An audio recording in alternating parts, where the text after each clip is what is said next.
Bismillahirrahmanirrahim. Assalamualaikum warahmatullahi wabarakatuh. Alhamdulillahi rabbil alamin. Wabihi nasta'inu ala umurid dunya waddin. Wa sallallahu ala nabiyyina Muhammadin wa ala alihi wa sahbihi ajma'in. Amma ba'd. Kita panjatkan puja dan puji syukur kehadirat Allah tabaraka wa ta'ala. Pada kesempatan malam yang berbahagia kali ini, kita kembali diberi kekuatan, kesehatan, hidayah serta taufik dari Allah Jalla wa Ala, sehingga kita bisa kembali menghadiri pengajian rutin mengkaji tafsir Al-Quran di Masjid Agung Darussalam Purbalingga.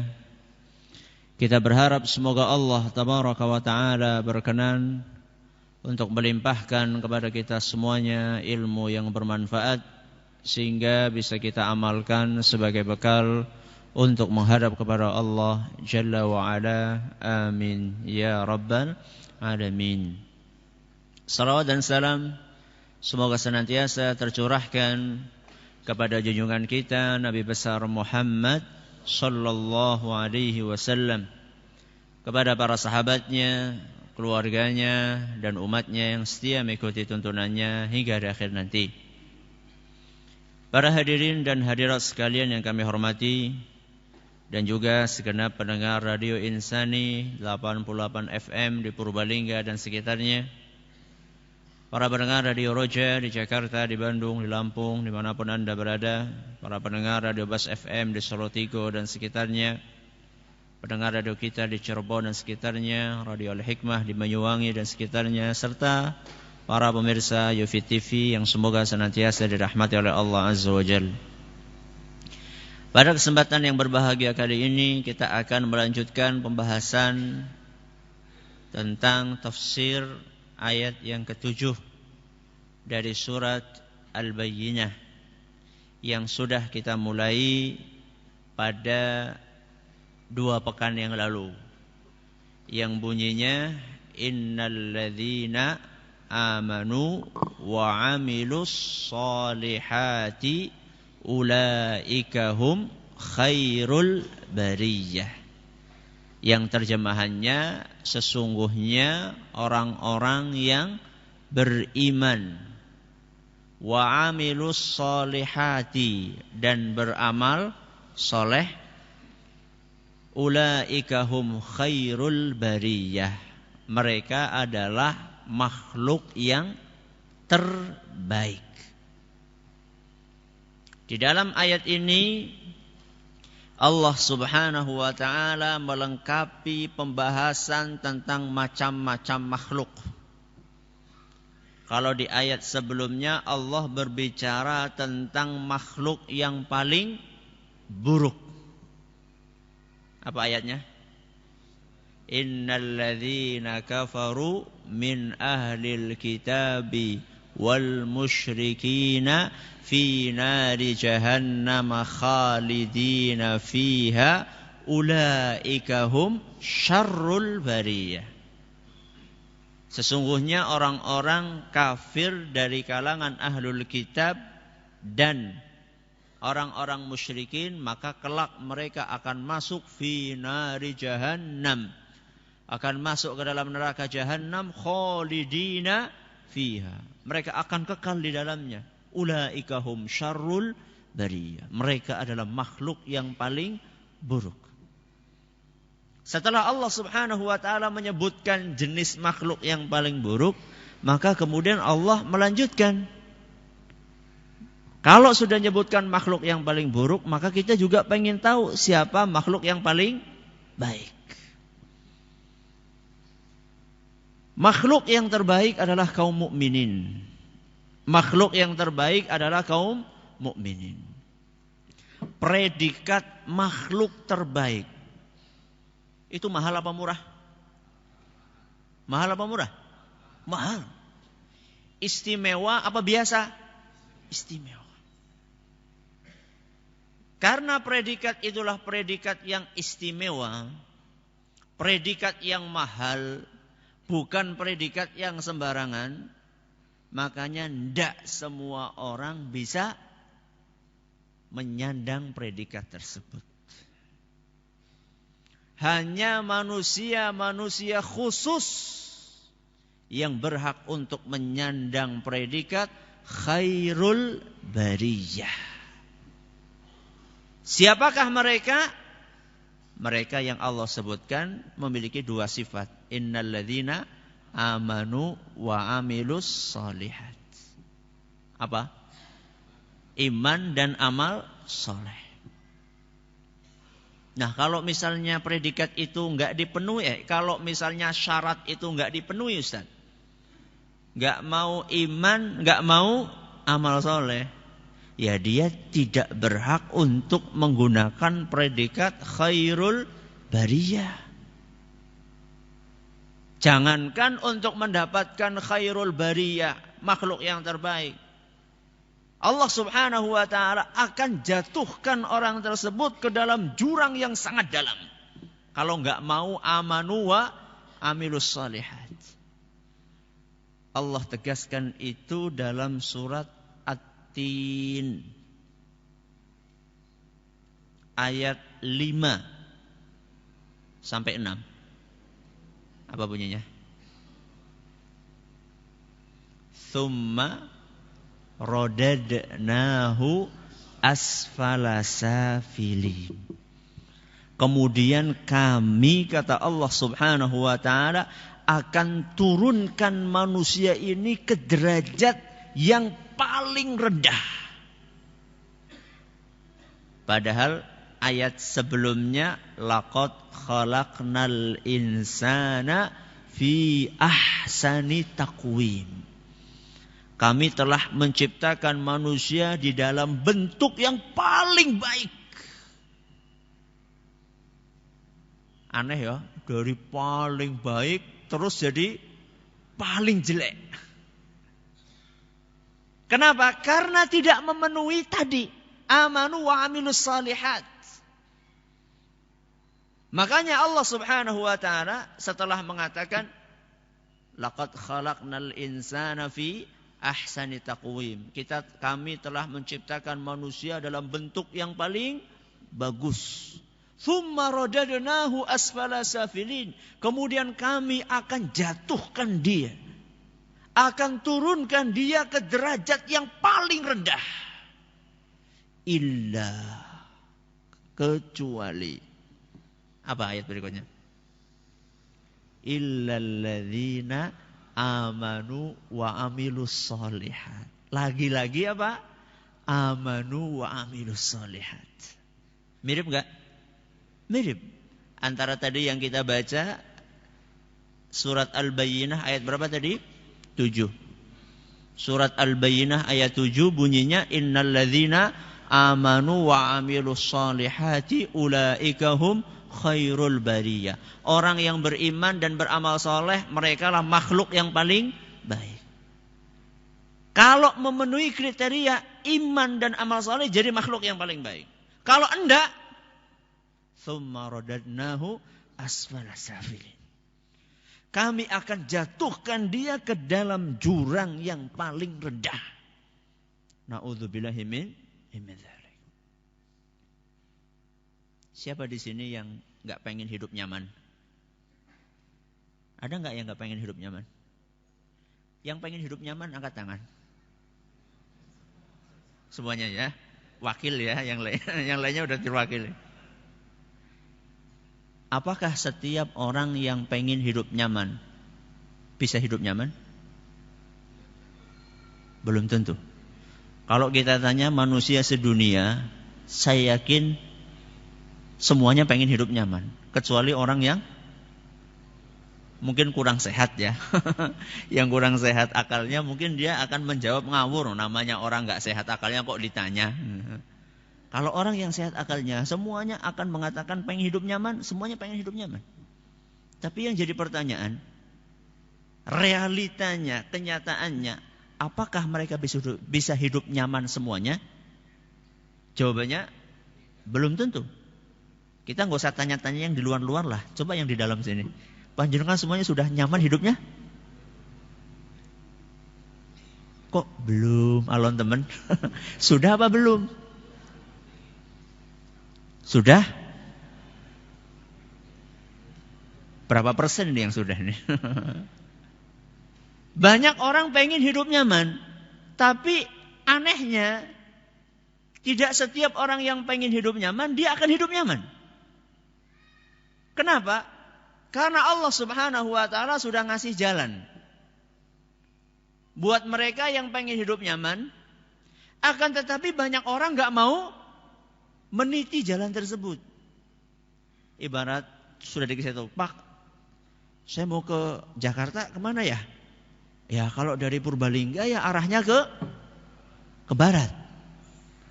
Arahnya ke barat. Enggak lah, saya pengennya ke timur, yang ngono. Kutul ngendi? Kutul Papua. Sudah dikasih tahu sama Allah Subhanahu wa ta'ala jalannya kayak gini. Kalau kamu pengen nyaman hidupnya jalannya seperti ini. Kok malah balik kanan? Ya terserah.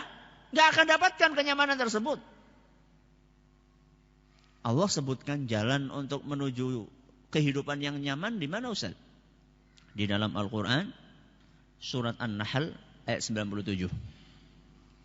Dalam surat An-Nahl ayat berapa? 97. Di dalam surat An-Nahl ayat 97 Allah Subhanahu wa ta'ala berfirman, "Man 'amila salihan min dzakarin aw untha." Barang siapa yang beramal soleh, laki-laki atau perempuan. Barang siapa yang beramal soleh, entah dia itu laki-laki atau perempuan, wa huwa mu'minun, dalam keadaan dia beriman, falanuhyiyannahu hayatan thayyibah. Kata Allah, niscaya kami akan berikan kepada dia kehidupan yang nyaman. Kehidupan yang nyaman itu kayak apa sih? Coba yang tadi katanya sudah merasa hidup nyaman, kayak apa sih nyaman itu? Gimana hidup yang nyaman? Subhanallah, tadi kayaknya separuh bilang sudah. Apa itu hidup nyaman?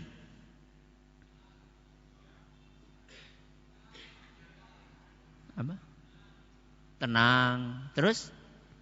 Tenang, orang duit tenang?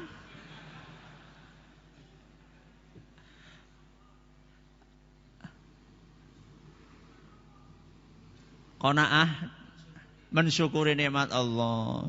Nyaman itu bukan hanya nyaman hati, termasuk nyaman apa? Fisik. Ya. Jadi nggak salah kalau misalnya orang gimana nyaman? Nyaman. Kenapa? Mobil ada, rumah ada, sawah luas, gaji tinggi, nyaman nggak? Nyaman.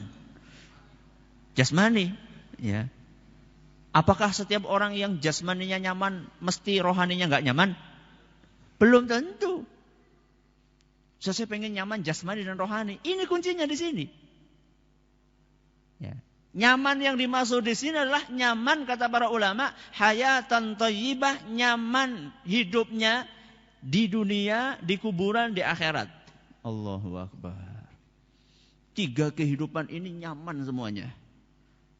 Nang dunyane sugih, nang akhiratnya mlebu surga. Siapa sing ora kepengin gue. Allahu Akbar. Nyaman di dunia, nyaman di kuburan, nyaman di akhirat. Nyaman di dunia, hatinya tenang, rezekinya lancar. Nyaman di kuburan, kuburannya jembar, padang, seger. Nyaman di akhirat, masuk ke dalam surga. Pengen? Pengen. Baca ayatnya tadi. Apa? Man 'amila shalihan min dzakarin wa untha wa huwa mu'min. Barang siapa yang beramal soleh dalam keadaan beriman. Lagi-lagi iman amal soleh. Tuh kan. Sering sekali di dalam Al-Quran yang namanya iman sama amal soleh itu digandeng, itu sering banget. Bahkan kata para ulama lebih dari 50 kali dalam Al-Quran Allah itu menggandeng antara iman sama amal soleh. Berarti penting gak kita tahu iman sama amal soleh? Bukan penting lagi. Penting banget. Ya. Pentingnya pol. Sangat penting kita mengetahui iman sama amal soleh itu apa. Saya pengen hidup nyaman. Maka saya pengen tahu iman sama amal soleh itu apa. Kata para ulama, iman itu keyakinan di dalam hati. Iman itu keyakinan di dalam hati. Ucapan dengan lisan. Praktek dengan anggota tubuh. Itu iman. Jadi iman itu terdiri dari berapa unsur? 3. Yang pertama hatinya yakin. Lisannya juga bagus. Sama praktek anggota tubuhnya juga klop dengan hatinya. Itu namanya iman. Nah kalau amal soleh Ustaz. Iman kalau digandeng sama amal soleh. Kata para ulama. Kalau iman digandeng sama amal soleh. Kata para ulama. Iman itu lebih bicara masalah keyakinan di dalam hati. Kalau amal soleh itu berarti tampilan lahiriahnya. Maksudnya gimana Ustaz? Maksudnya baik lahir batin. Jadi kalau orang pengen hayatan thayyibah tadi, hidup yang nyaman, maka dia harus berusaha untuk memperbaiki lahir dan batinnya. Itulah keimanan yang sejati. Hatinya bersih, lahiriahnya bagus. Makanya makanya para ulama mengatakan laisal imanu bitamanni wala bitahalli. Kata mereka, iman itu bukan cuma angan-angan dan juga bukan cuma label hiasan. Kata mereka. Jadi iman gue ora kur ngaku-ngaku tok nyong tuli mukmin, bukan. Kata para ulama, iman itu bukan klaim. Iman itu bukan angan-angan. Mimpi kosong, bukan. Iman itu bukan label yang asal cabut, asal pasang. Ya. Siapa orang yang beriman, sing keturunanku, sing ora keturunanku, ora beriman, bukan. Iman itu apa? Kata para ulama, walakinnahu ma waqara fil qalb. Iman itu adalah sesuatu yang sudah menancap di dalam hati, wasaddaqahul amal, dan dibuktikan dengan amal lahiriah. Itu iman. Jadi iman itu berarti kan luar dalam, itu iman. Coba bandingkan ungkapan ulama tersebut dengan sebagian wanita kalau dinasehati, Mbak, kok nggak pakai kerudung? Kok nggak pakai jilbab? Apa jawabannya? Sing penting hatinya bersih. Ada nggak orang yang ngomong kayak gitu? Banyak. Sing penting hatinya bersih. Nggo ngapa kudungan tapi judes? Ya nggak? Benar nggak ini omongan? Benar nggak? Benar. Hatinya bersih masa salah? Yang betul itu Mbak, kalau misalnya panjenengan hatinya wis resik, jabane melu resik. Ya. Kalau memang panjenengan itu betul-betul hatinya sudah bersih hatinya Masya Allah. Allah nyuruh apa saja, lahiriahnya akan patuh. Di dalam agama kita, yang namanya perbaikan itu bukan cuma perbaikan batin, tapi juga perbaikan apa? Lahir. Yang dituntut di dalam agama kita bukan cuma hatinya bersih, tapi juga tampilan luarnya benar. Dan di dalam agama kita juga bukan cuma memperhatikan pakaian luarnya tok, tapi hatinya kotor. Ganteng-ganteng korupsi. Itu berarti cuma memperhatikan penampilan apa? Lahiriahnya. Mengeting-ngeting gawe tasbih jebule nyolong. Enggak semuanya. Jangan-jangan nanti kayak ustaz ngomong wong gawe tasbih nyolong. Enggak. Saya cuma mengatakan bahwasanya ada orang lahiriahnya sip, tapi jebule naudzubillah min dzalik. Makanya banyak orang tertipu dengan penampilan lahiriah. Kok tuh kayaknya jujur banget, mesem. Jebule apa? Copet. Ini cuma memperhatikan penampilan apanya? Lahiriahnya. Di dalam agama kita enggak. Lahir batin disuruh untuk diperbaiki. Supaya apa? Supaya hidup kita nyaman. Terus pondasinya apa Ustaz? Mulai dari mana? Mulainya itu dari hati. Memang betul. Pondasinya itu di mana? Di hatinya. Hatinya dibersihkan. Makanya kata Nabi SAW dalam hadis riwayat Bukhari dan Muslim. Kata beliau dalam sebuah hadis yang kita sering dengar. Ala wa inna fil jasadi mudghah. Ketahuilah bahwasanya di dalam tubuh kita itu ada segumpal daging. Idza salahat salahal jasadu kulluh. Kalau segumpal daging itu benar, maka seluruh tubuh akan benar. Wa idza fasadat fasadal jasadu kulluh. Nek satu gumpal daging itu rusak, maka semuanya akan rusak. Apa kata Nabi? Ala wahiyal qalbu. Ketahuilah bahwasanya itulah qalbu. Ya. Itu yang harus kita benarkan. Ustaz, saya pengen memperbaiki lahir batin. Alhamdulillah. Pertama kita perbaiki apanya dulu? Batinnya dulu. Gimana Ustaz? Perbaikan batin yang pertama keyakinan. Yang pertama apa? Keyakinan. Keyakinan bahwa Allah Subhanahu wa ta'ala satu-satunya yang menciptakan kita. Satu-satunya yang memberi rizki kepada kita. Satu-satunya yang mengatur alam semesta ini. Ini harus kita masukkan ke dalam hati kita. Seorang tidak mungkin akan benar kalau dia belum meyakini adanya Tuhan. Orang-orang apa ini? Ateis. Ya. Orang-orang yang gak percaya Tuhan gak akan baik. Maka yang pertama kali adalah keyakinan bahwasanya Allah Subhanahu wa ta'ala ada. Allah ada, Dia yang menciptakan kita, Dia yang memberi rezeki kita. Dia yang mengatur alam semesta ini. Kalau kita sudah tahu itu, maka kita harus meyakini bahwasanya satu-satunya yang berhak disembah itu hanya Allah Subhanahu wa ta'ala. Itu namanya ikhlas. Ini masih hati. Kita lagi masih bicara apa? Hati. Kita perbaiki keyakinan kita. Kita perbaiki keikhlasan kita. Kita perbaiki ketergantungan kita.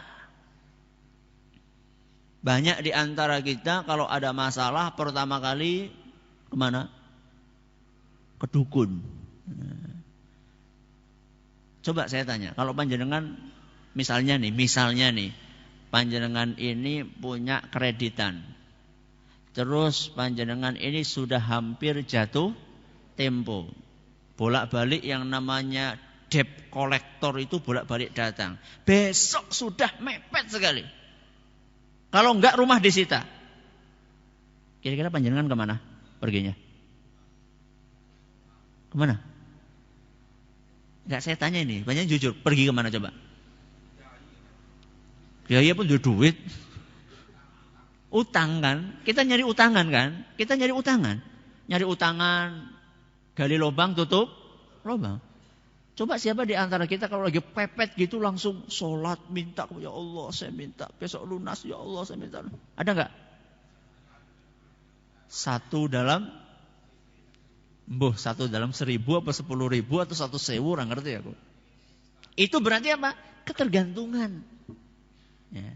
Makanya para ulama kita dulu mengatakan man minna sa'alallaha hajatahu qabla an yas'alan nas. Siapakah di antara kita kalau ada kebutuhan mintanya kepada Allah dulu sebelum minta kepada manusia? Siapa di antara kita yang seperti itu? Anak sulit diatur. Curhatnya pertama kali kepada manusia. Ya. Ada utang numpuk, pertama kali lari kepada orang kaya. Itulah manusia. Seharusnya kalau misalnya kita betul-betul hatinya bersih, maka ketergantungan kita kepada Allah pun akan besar. Itu kita lagi bicara masalah apa?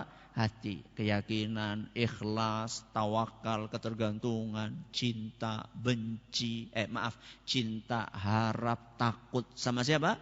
Sama Allah Subhanahu wa ta'ala. Banyak di antara kita takutnya sama manusia tapi enggak takut sama Allah. Buktinya apa? Buktinya kalau enggak kelihatan sama manusia berbuat maksiat. Padahal ketika nggak kelihatan sama manusia, kelihatan sama Allah nggak kelihatan. Maka disitulah kata para ulama, kita betul-betul dites keimanannya kalau lagi sendirian. Kalau lagi sendirian. Makanya salah satu yang mendapatkan naungan pada hari kiamat di padang mahsyar itu adalah kata Nabi, dari 7 golongan, rajulun dzakarallaha khalian fafadat ainahu. Salah satu dari 7 golongan yang mendapatkan naungan pada hari kiamat, seorang yang zikir sendirian nangis. Zikir apa? Sendirian, gak ada yang lihat, bisa nangis. Nek nang arepe wong akeh gampang. Apa maning di shooting, gue gampang banget gue. Tapi kalau sendirian, kok bisa meneteskan air mata? Hebat. Iya Ustaz, aku tak sering nangis. Kenapa? Mikir akan utang. Udah gue. Menangis karena takut sama siapa? Sama Allah Subhanahu wa ta'ala. Ini baru. Hatinya bersih insya Allah. Makanya kata Nabi SAW, ada 2 jenis mata yang tidak akan terbakar api neraka. Ainun batat tahrisu fi sabilillah wa ainun bakat min khasyatillah. Ada 2 jenis mata yang tidak akan tersentuh api neraka. Yang pertama, mata yang melek menjaga jihad fisabilillah, piket ya. Jadi pasukan lagi pada istirahat, dia melek untuk jaga pasukan supaya tidak diserang. Ini mata yang pertama. Mata jenis kedua adalah mata yang nangis karena takut sama Allah Subhanahu wa ta'ala. Pernah enggak nangis karena takut sama Allah? Bu ya, kapan ya? Ini sumbernya dari mana? Dari hati. Apa tadi? Jadi keyakinan. Terus apa? Keikhlasan. Terus takut, cinta sama Allah, tawakal. Termasuk juga di antara bersihnya hati adalah kita tidak punya iri dan dengki kepada orang lain. Angel apa gampang? Angel. Gak iri. Gak iri, gak dendam, gak dengki, gak hasad sama orang lain. Gak suudzon sama orang lain. Makanya diceritakan di dalam sebuah hadis yang dinilai sahih oleh Syekh Al-Albani. Pada suatu hari Nabi SAW mengajak para sahabat untuk sedekah. Ayo pada sedekah. Dimotivasi sama Nabi SAW. Maka para sahabat pun berlomba-lomba untuk memberikan apa yang mereka miliki.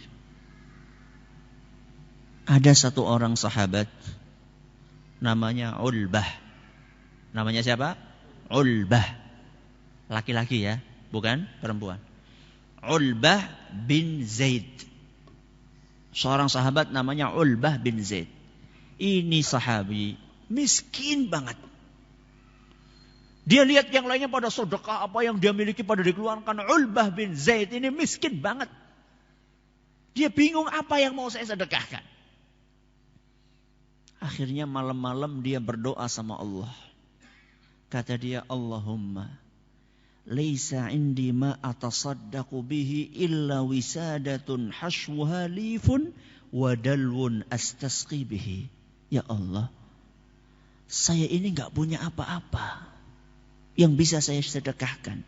Di rumah saya itu cuma ada bantal isinya tepes.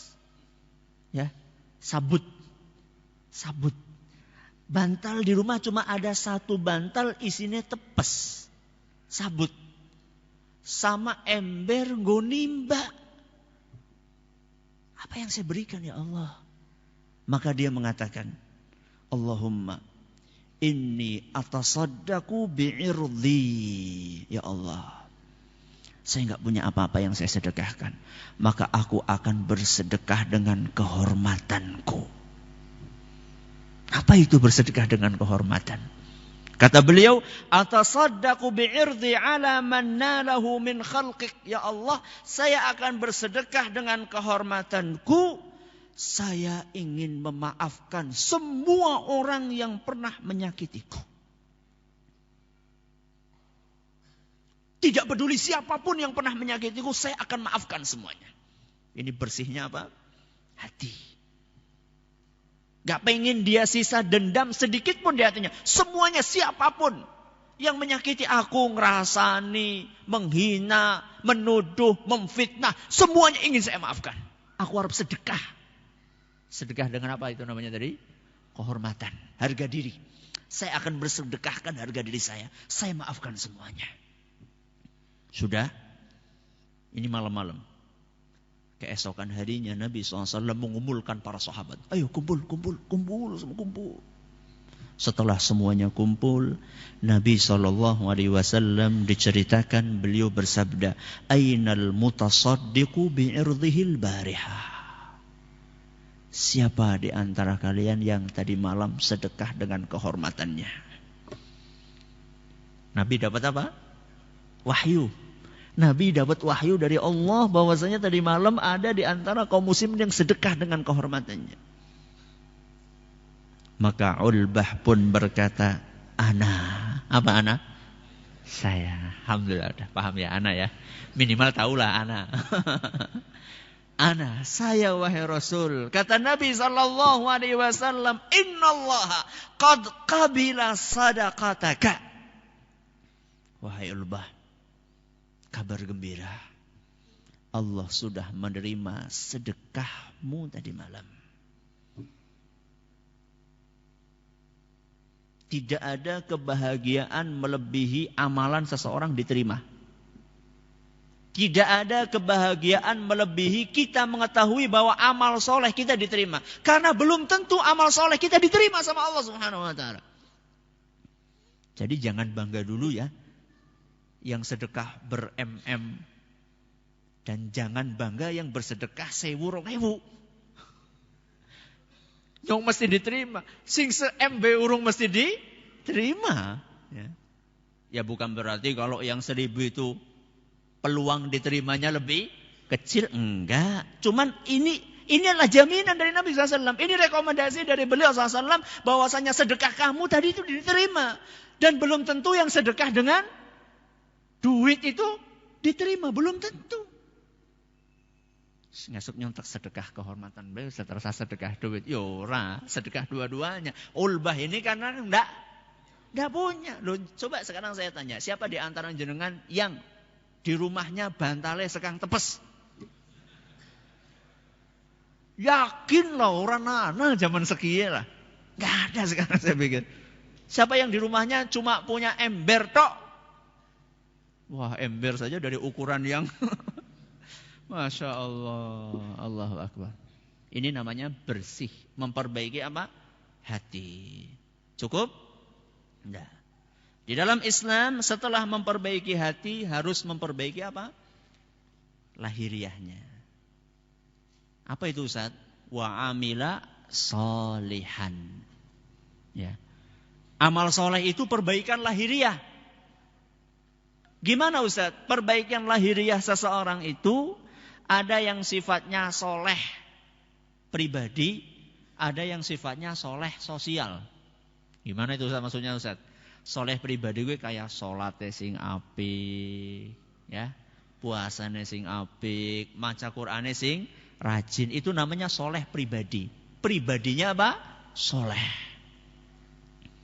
Cukup? Enggak. Juga perlu soleh sosial.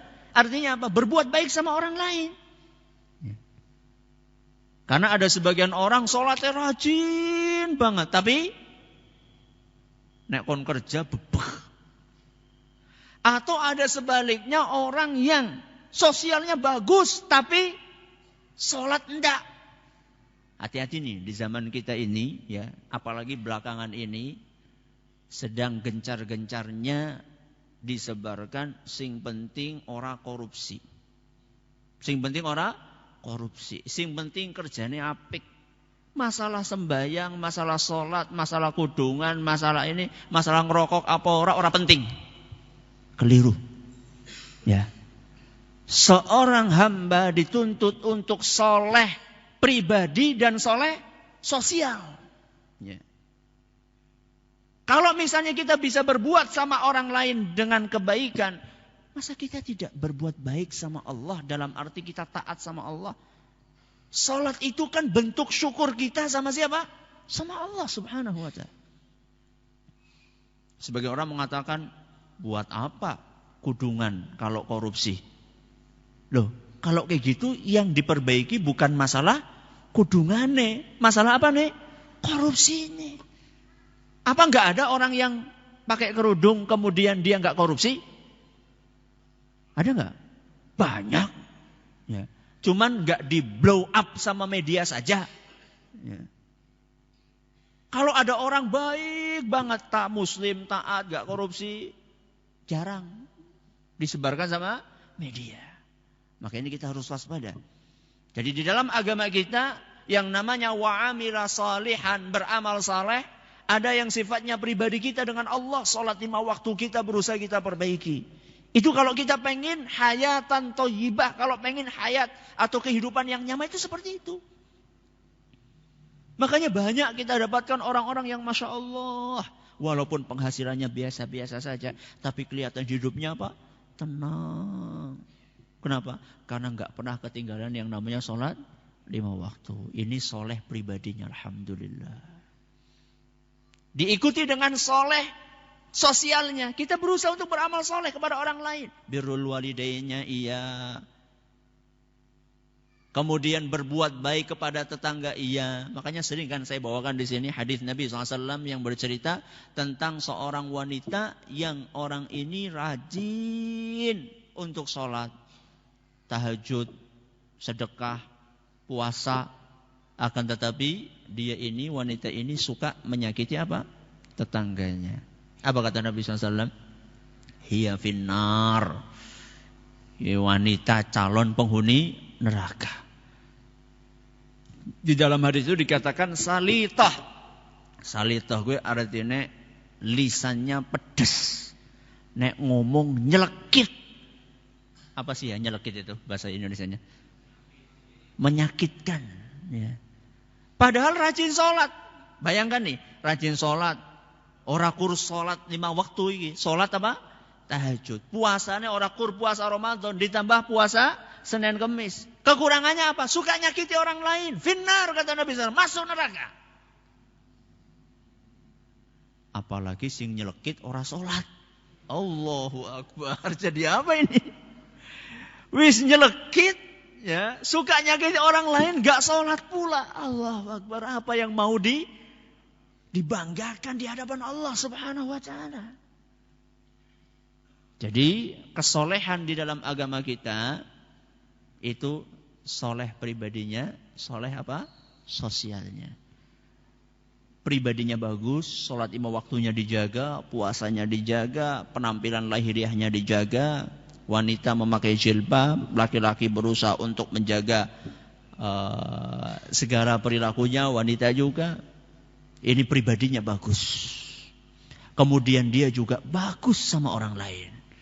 Kalau dia berada di suatu tempat, yang lainnya akan merasa nyaman ketika berada di sampingnya.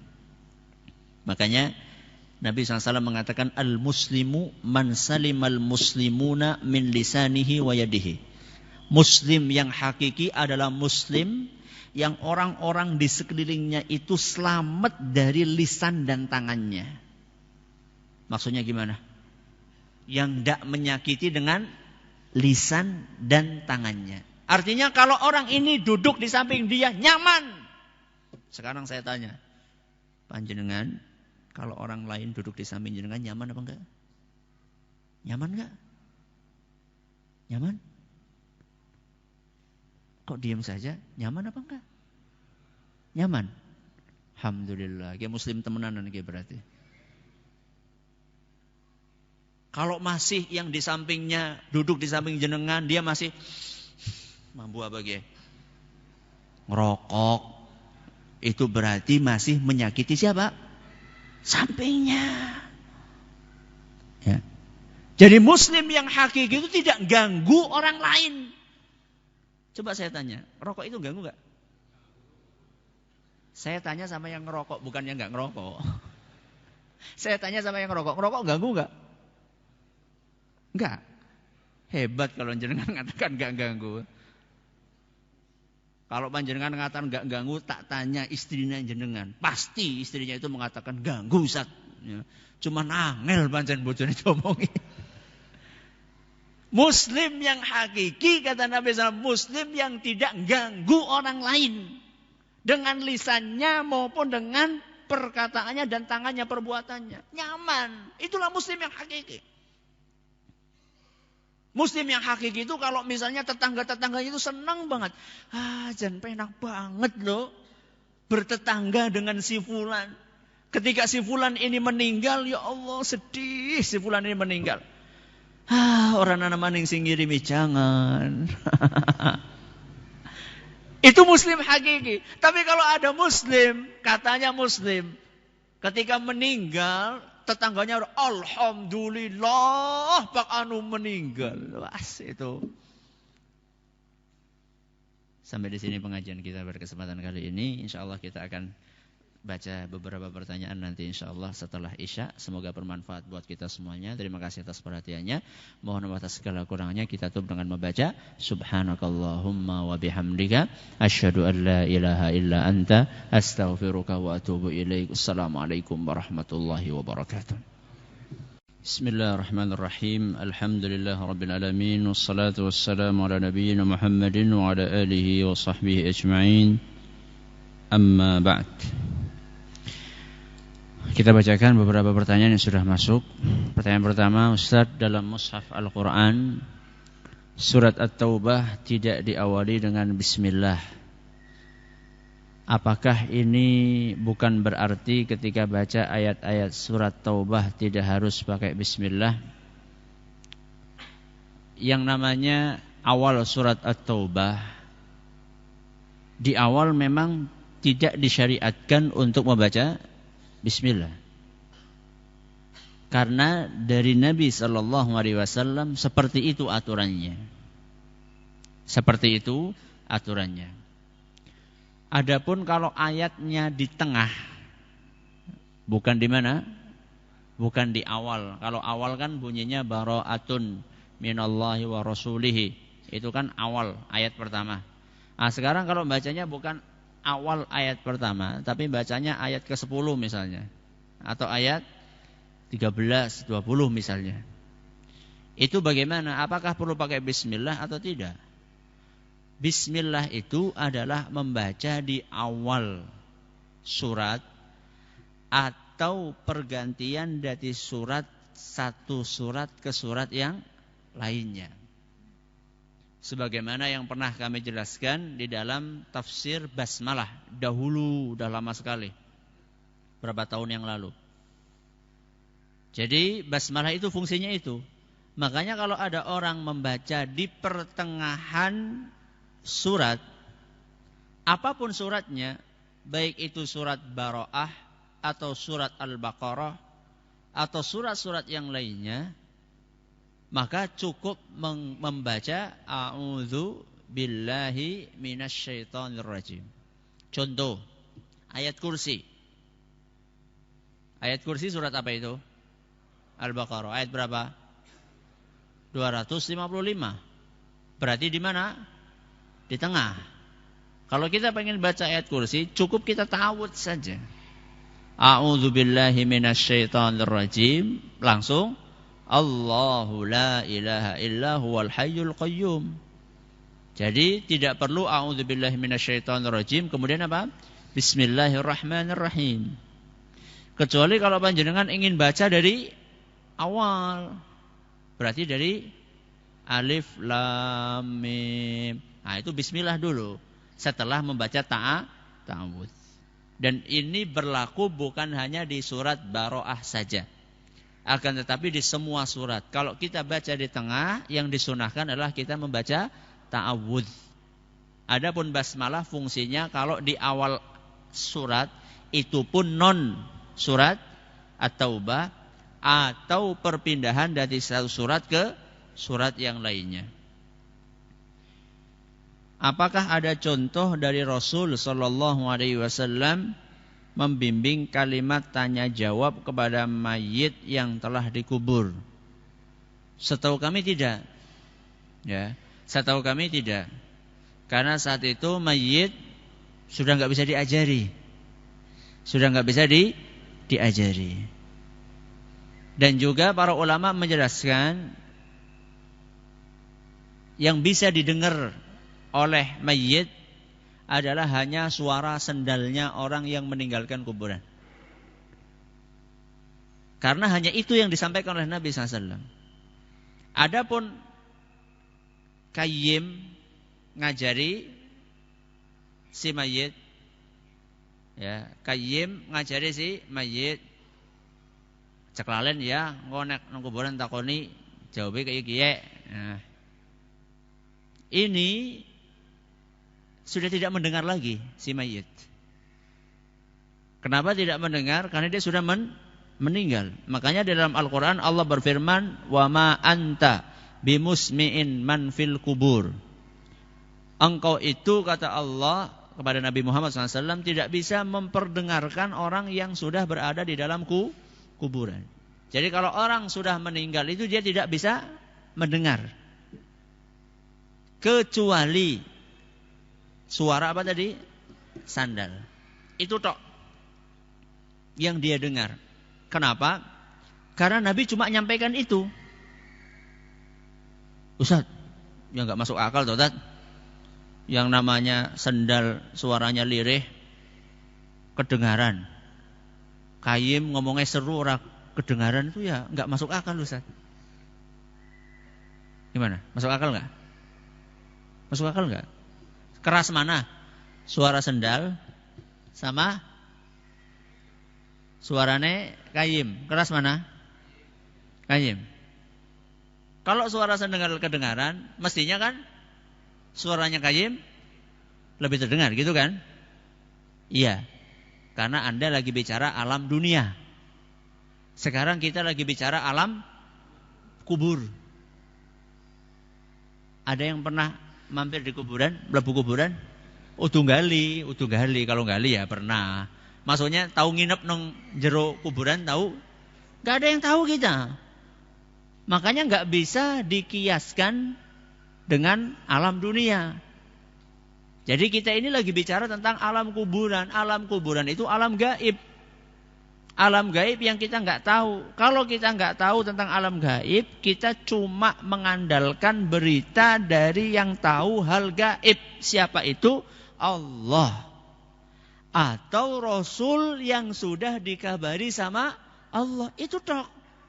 Nah sekarang coba jenengan, mana dalilnya dari Nabi kalau qayyim ngajari itu mayit dengar? Mana coba dalilnya? Nabi di mana hadis mengatakan seperti itu?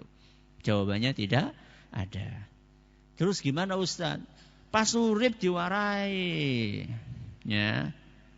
Pas urip ora diwarai, pas mati nembe diwarai.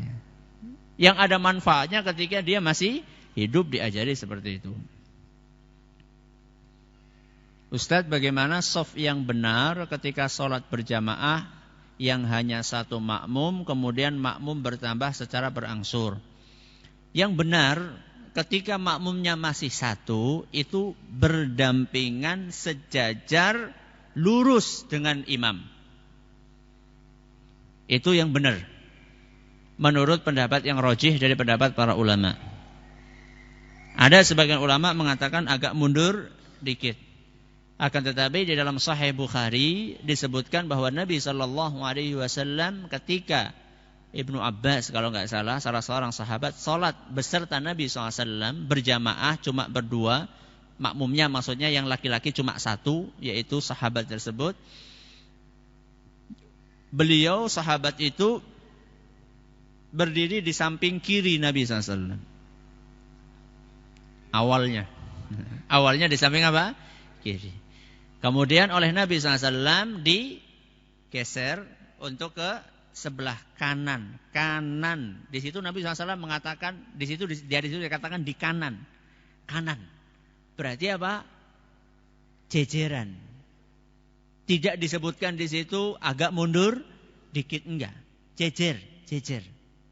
Itu yang ada dalam Sahih Bukhari.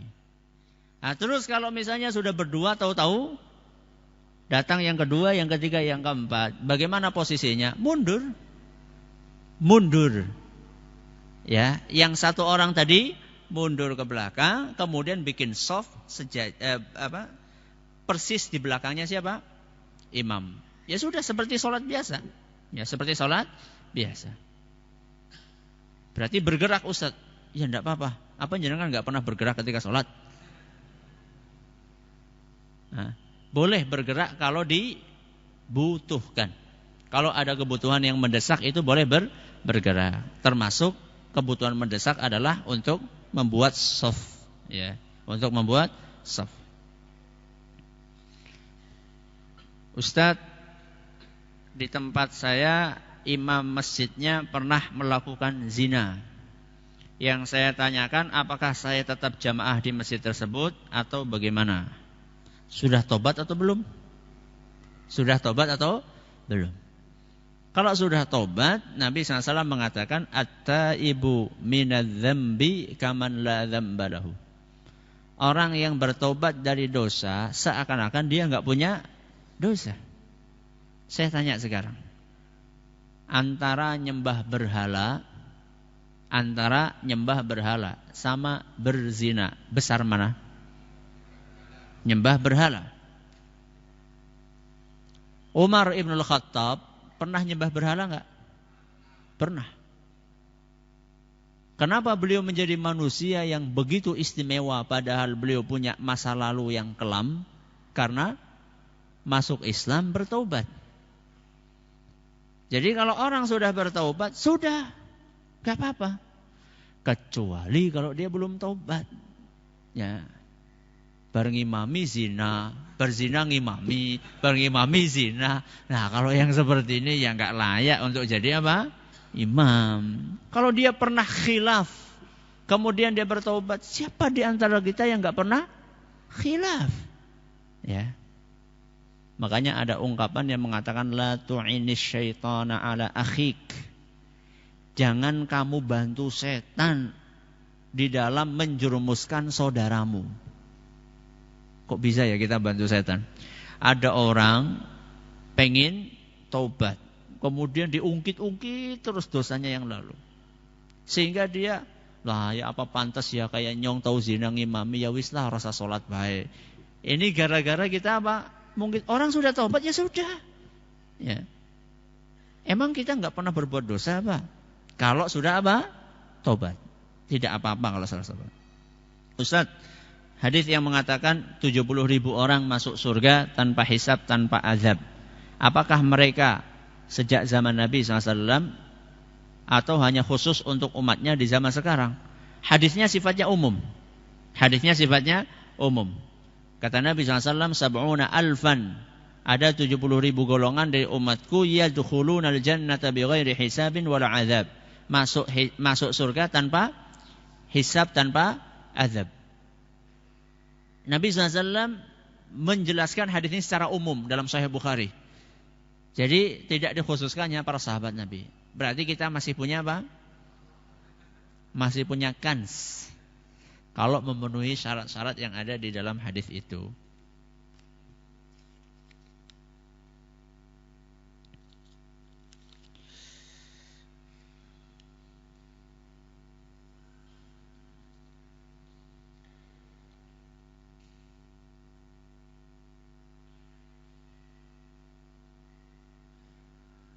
Ustaz, sebenarnya bacaan apa yang bagus setelah baca Al-Quran? Apakah shadaqallah atau ada bacaan yang lainnya? Kok saya pernah dengar setelah baca Quran baca kafaratul majlis. Yang saya ketahui dari Nabi SAW tidak ada bacaan khusus setelah selesai membaca Al-Quran. Jadi yang dari praktek keseharian Nabi baca Quran, setelah baca Quran selesai, sudah. Tidak ditutup dengan bacaan apapun. Itu yang saya ketahui. Jadi kalau misalnya panjenengan ada yang punya dalil ya, ada yang punya dalil kalau menutup Al-Qur'an membaca Shadaqallahul Azim atau membaca Subhanakallahumma wa bihamdika asyhadu an la ilaha illa anta astaghfiruka wa atubu ilaik. Mohon berbagi dalil dengan kami. Ya, mohon tidak pelit untuk berbagi dalil dengan kami. Setahu kami Nabi SAW setelah membaca Al-Qur'an ya sudah. Ya. Tidak ada bacaan penutup membaca Al-Qur'an. Itu setahu kami. Sekali lagi kalau panjenengan tahu dalilnya, yang panjenengan membaca Shadaqallahul Azim, tolong berbagi apa? Dalil kepada kami, hadisnya riwayat siapa, kemudian sahih atau tidak.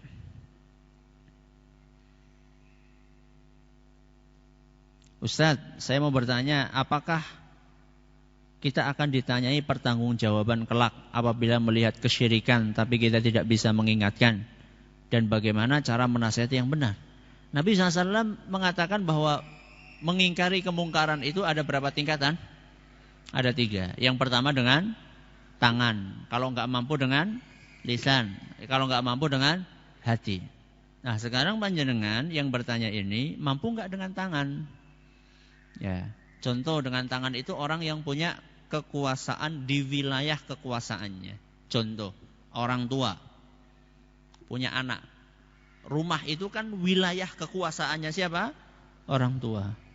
Orang tua punya anak pakai jimat. Kira-kira bisa enggak dia merubah kemungkaran dengan tangan? Seharusnya bisa. Karena anak itu di bawah wilayah kekuasaan dia.